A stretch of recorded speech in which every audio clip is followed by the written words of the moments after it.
Cette capsule s'intitule « Propriétés algébriques du module et de l'argument ». Vous allez en effet y découvrir le lien qu'il existe entre le module et l'argument et les opérations telles que la multiplication ou la division. Ces propriétés vont s'avérer très pratiques pour déterminer certains calculs. Par exemple, déterminer la forme algébrique de 1 plus i puissance 8 va s'avérer plutôt facile, alors que le calcul semble fastidieux de prime abord. Dans le cahier, nous en sommes arrivés au paragraphe 3, propriétés du module et de l'argument. Dans tout ce paragraphe, z et z' sont des nombres complexes non nuls et n est un entier naturel. La première propriété concerne le produit. Elle s'énonce de la manière suivante. Module de z fois z' égale à module de z fois module de z'. Autrement dit, le module du produit est égal au produit des modules.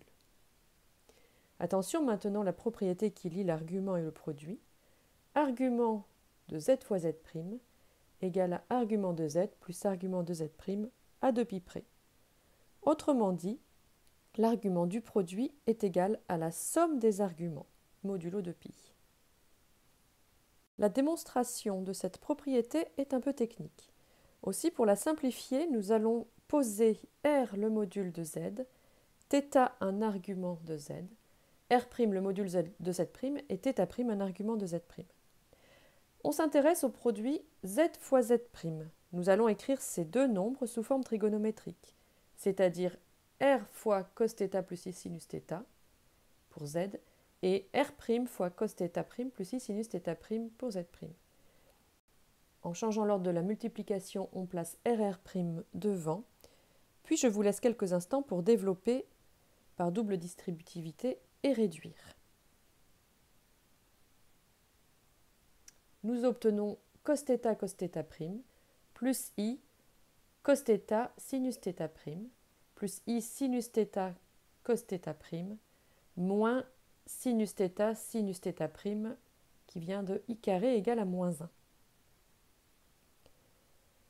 En réduisant et en réorganisant par parties réelles et parties imaginaires, nous obtenons RR' facteur de cos θ moins sinus θ sinus θ' plus I facteur de cos θ sinus θ' plus sinus θ cos θ'. Vous reconnaissez alors peut-être la formule d'addition du cosinus vue en première et celle d'addition du sinus vue en première également. En effet, je vous rappelle que pour tout réel A et B, le cosinus de A plus B est égal au cosinus de A cosinus de B moins sinus de A sinus de B, et le sinus de A plus B est égal à cos A sinus B plus sinus A cosinus B. En conclusion, notre produit ZZ' s'écrit donc RR' facteur de cosinus θ plus θ' plus I sinus θ plus θ'.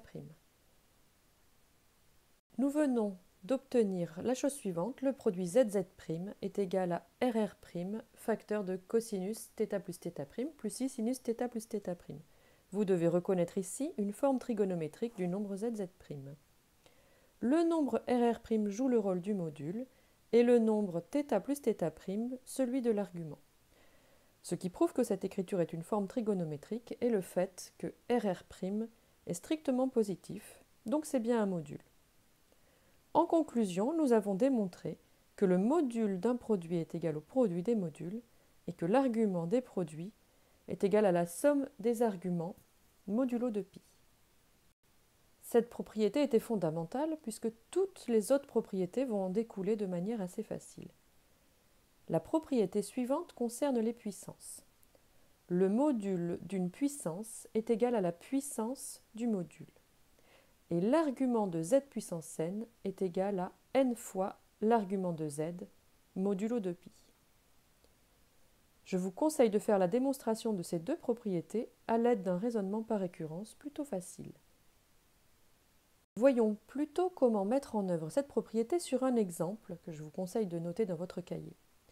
Je vous demande de calculer le module et un argument de 1 plus i puissance 8. Je vous rappelle que nous avons démontré que le module de 1 plus i vaut racine de 2 et qu'un argument de 1 plus i est pi sur 4. Prenez alors quelques instants pour calculer le module de 1 plus i puissance 8 et un argument de 1 plus 8, le tout à la puissance 8. D'après la propriété précédente, le module d'une puissance est égal à la puissance du module. Donc ici, à racine de 2 puissance 8, soit 16. De même, l'argument de 1 plus 8 à la puissance 8 est égal à 8 fois l'argument de 1 plus 6, c'est-à-dire 8 fois pi sur 4, donc 2pi. Or, 2pi est congru à 0 modulo 2pi. En conclusion, le nombre 1 plus 8 puissance 8 est le nombre complexe de module 16 et d'argument 0. On en conclut que 1 plus i à la puissance 8 est égal à 16. Et vous remarquez que nous n'avons pas eu besoin de développer cette puissance pour le déterminer. Après avoir traité le cas du produit, voici celui de l'inverse. Le module de l'inverse est égal à l'inverse du module, et un argument de l'inverse est égal à l'opposé de l'argument de z. Voici la démonstration liée à ce que nous avons vu sur le produit. Par définition, z fois 1 sur z est égal à 1. Donc en passant au module, nous avons module de z fois 1 sur z égale à module de 1. Soit d'après la propriété précédente, module de z fois module de 1 sur z égale à 1. On en déduit que le module de 1 sur z est égal à 1 sur le module de z. Je vous laisse effectuer tout seul de la même manière la démonstration pour l'argument, en prenant l'argument dans cette égalité. Voici pour terminer la propriété sur le quotient.